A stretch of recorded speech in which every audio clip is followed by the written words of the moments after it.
विघ्नहर्ता श्री गणेश, श्री गणेश, श्री गणेश।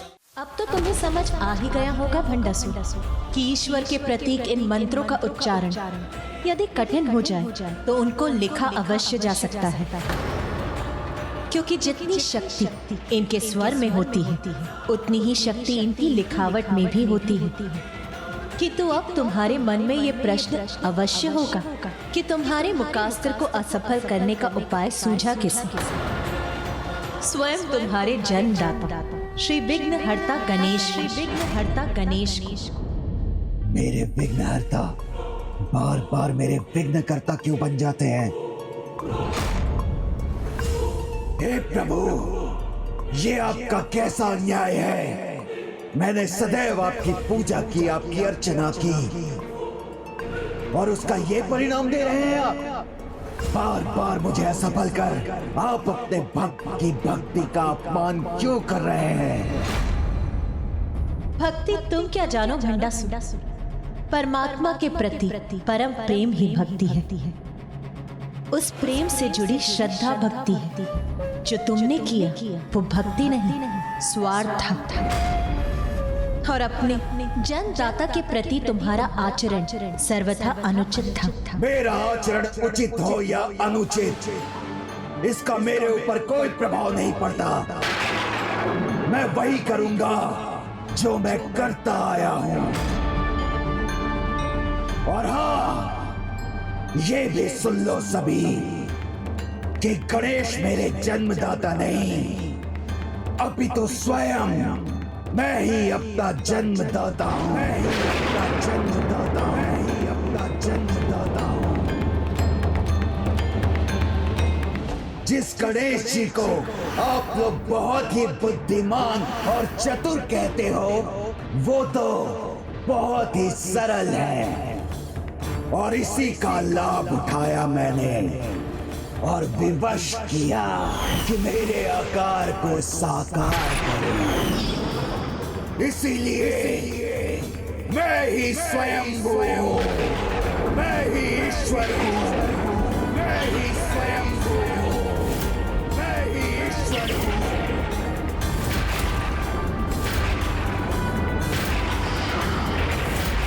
यही नहीं, मैंने अपने जन्म के पश्चात भी अनेकों बार उनका लाभ उठाया है। मोदक के बंधन में बांधकर उन्हें अमरपुर में ही रहने पर विवश कर दिया था मैंने। इतना ही नहीं, जब ये बालिका रश्मि प्रभा को बचाने आए थे, मैंने फिर इनके स्वभाव का लाभ उठाकर इनके सामने से ही रश्मि प्रभा को अपने साथ ले गया। इन वृद्धा के इस अंतिम चरण में तुम प्रभु गणेश जी का आवाहन कर अपने स्थान पर उनसे इन वृद्धा के हाथों खीर खाने का अनुरोध कर सकती हो। इसलिए इन्हें चतुर समझना तुम्हारी बहुत बड़ी भूल है देवी। भंडासुर, बहुत बोल चुके हो तुम। ये मत भूलो कि गणेश बुद्धि और ज्ञान के देवता हैं। ओहो, पुनः वही राग। तो फिर ये बताओ, प्रत्येक बार जब मैंने इनका लाभ उठाया तो गणेश जी ने मुझे रोका क्यों नहीं? यदि वास्तव में ये गणेश जी मुझसे अधिक चतुर हैं, तो स्वीकार करें मेरी चुनौती और मेरे अगले प्रहार को अपनी बुद्धि और चतुराई से रोक कर दिखाएं। कदाचित तुम्हें पराजित होने की अत्यंत शीघ्रता है, इसीलिए गणेश का हस्तक्षेप चाहते हो ना तुम? उचित है, तुम्हारी ये चुनौती स्वीकार है मुझे। तो भंडासुर, अब तुम अपनी संपूर्ण बुद्धि और चतुराई से अपने अस्त्रों का चुनाव करो। मैं तुम्हें वचन देती हूँ कि जब तक तुम्हारे अस्त्र और उसकी शक्ति के तत्व को समझकर स्वयं विघ्नहर्ता गणेश मुझे उसका तोड़ नहीं सुझाते, मैं तुम पर अपने किसी भी अस्त्र का प्रहार नहीं करूंगा। अब ये युद्ध मात्र गणेश की बुद्धि से ही लड़ा जाएगा। गणेश की विफलता मेरी विफलता होगी।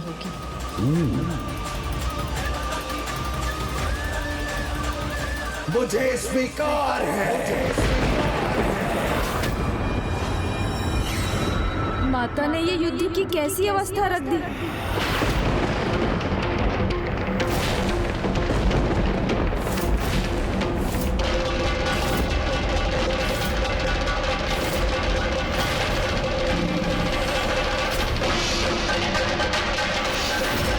सामर्थ्य और बुद्धि का प्रयोग कल्याण के लिए किया जाता है, ना कि विनाश के लिए। भंडासुर उनकी परीक्षा केवल उन्हें बढ़ चढ़कर बताने से नहीं, अभी तो अवसर आने पर उसके उचित प्रयोग से होती और उसका ज्ञान तुम्हें अभी इसी युद्ध में हो जाएगा।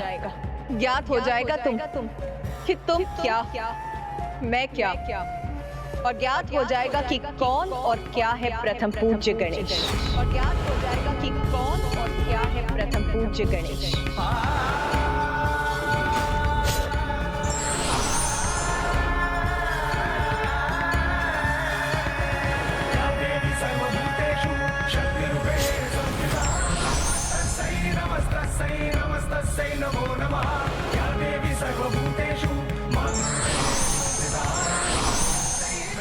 माता ने मुझ पर संपूर्ण सृष्टि की रक्षा का उत्तरदायित्व सौंप दिया।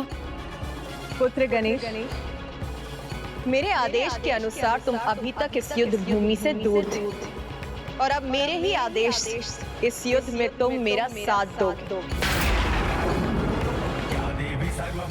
अब हमारी देवी सेना में कोई भी देवी अपना अस्त्र तब तक नहीं उठाएगी जब तक तुम इस दुष्ट के अगले प्रहार का सत्व समझकर हमें उसका तोड़ नहीं बताते। माता,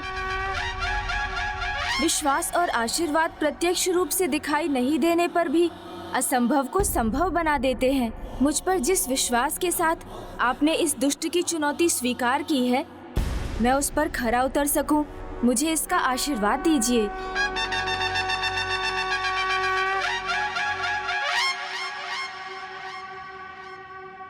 हाँ, आशीर्वाद तो चाहिए ही आपको गणेश जी। आप भगवान अवश्य हैं, किंतु जिसे आज से पहले ना कोई प्राप्त कर सका और ना ही कोई प्रयोग कर सका, मेरे उस भयंकर और रहस्यमयी अस्त्र का सामना करना है आपको। मैं उसका सामना अवश्य करूंगा। अहंकार के विकार में डूबकर भंडासुर ये भी भूल गए कि जहाँ मंगल मूर्ति गणेश वहीं मंगल शुभता है और ये दिव्य प्रकाश उनके आगमन से देवी सेना में उसी शुभता के विस्तार का प्रतीक है।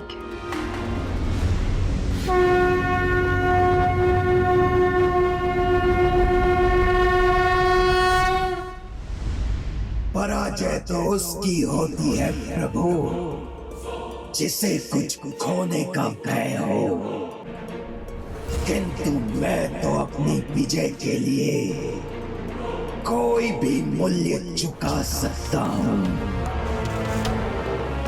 जिसका प्रमाण तो आपको तभी प्राप्त हुआ था जब स्वयं अपने हाथों से अपनी प्रिय पुत्री के प्राण छीने थे मैंने। इस अचूक महासुरी महाअस्त्र के होने के कारण विजय के लिए मुझे इस सेना की कोई आवश्यकता नहीं।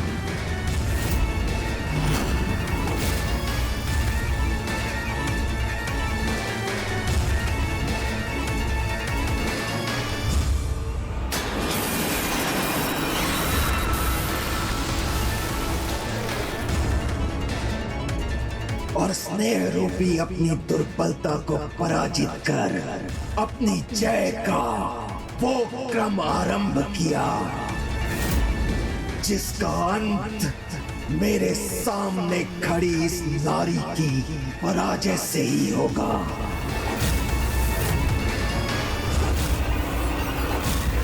अब ये युद्ध मैं नहीं, मेरा अस्त्र लड़ेगा और ये अस्त्र आपको किसी का स्मरण भी करवाएगा, आपको किसी का स्मरण भी करवाएगा, किसी का स्मरण भी करवाएगा।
महादानव रूपी क्या है ये अत्यंत भयानक पर्वत? भंडासुर इस अंतकारी पर्वत का कैसा भयानक प्रयोग करेगा?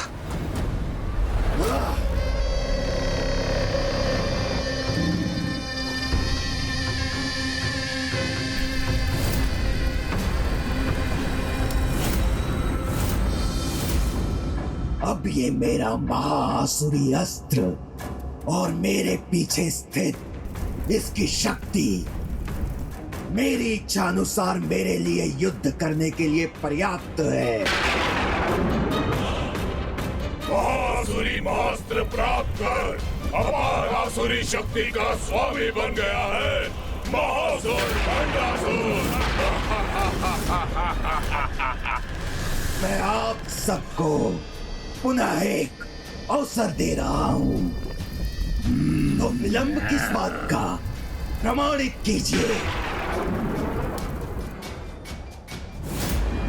कि आप सबका कोई अस्तित्व है।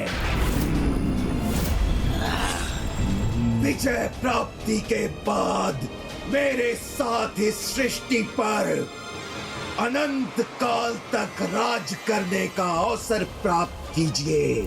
हाँ हम तैयार हैं, हम तैयार हैं, हाँ हम तैयार हैं, हम तैयार हैं, तैयार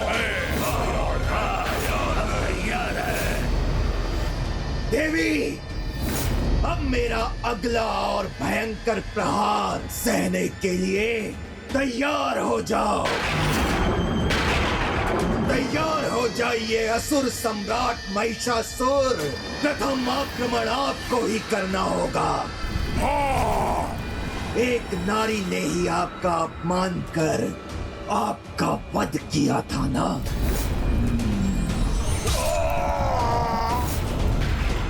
तो अब इस युद्ध भूमि में इस नारी को पराजित कर अपनी उस पराजय का प्रतिशोध लीजिए।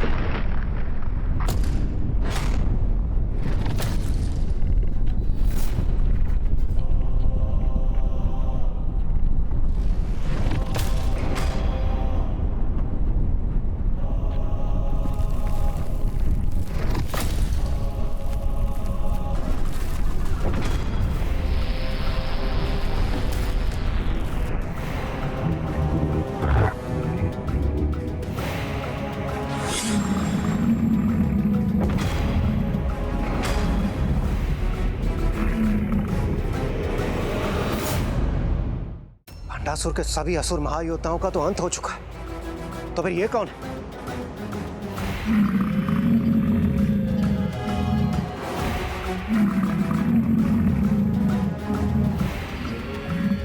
प्रभु, जब तक आप ये समझ पाएंगे कि ये सब कौन है, क्या है और मेरे इस अस्त्र का तत्व और तोड़ क्या है, तब तक ये अपने प्रहार में सफल हो चुका होगा।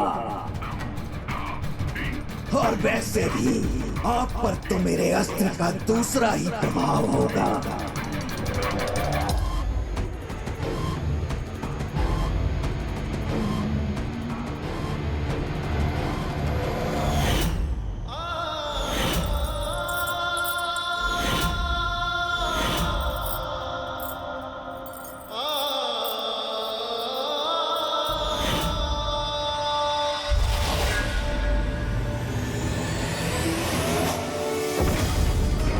दुष्ट भंडासुर ने एक साथ 2 प्रहार किए हैं।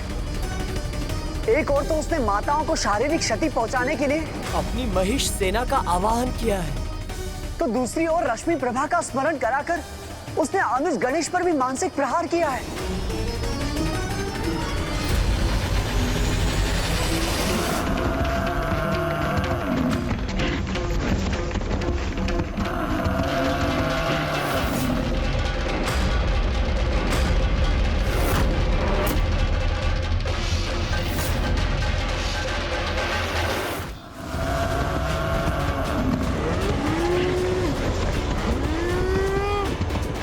कौन हो सकते हैं ये महेश? क्या हो सकता है इनका मूल तत्व और क्या है भंडासुर के इस प्रहार का तोड़?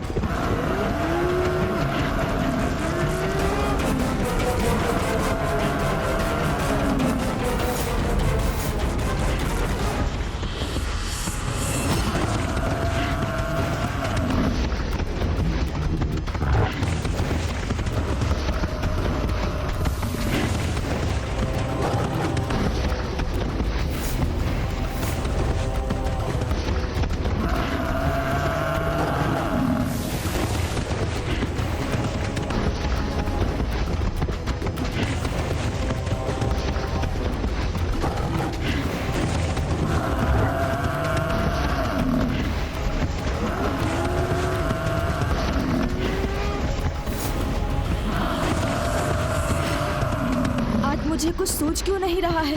कहीं मुझे विलंब ना हो जाए।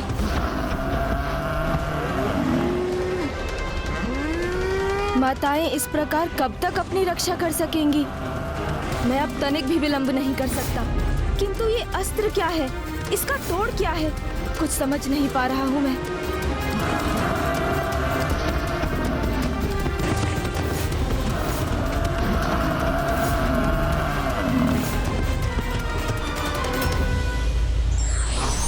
जो व्यक्ति सुख और दुख दोनों में समता बनाए रखता है वो स्थिर बुद्धि है और ऐसा व्यक्ति हमेशा विजय प्राप्त करता है।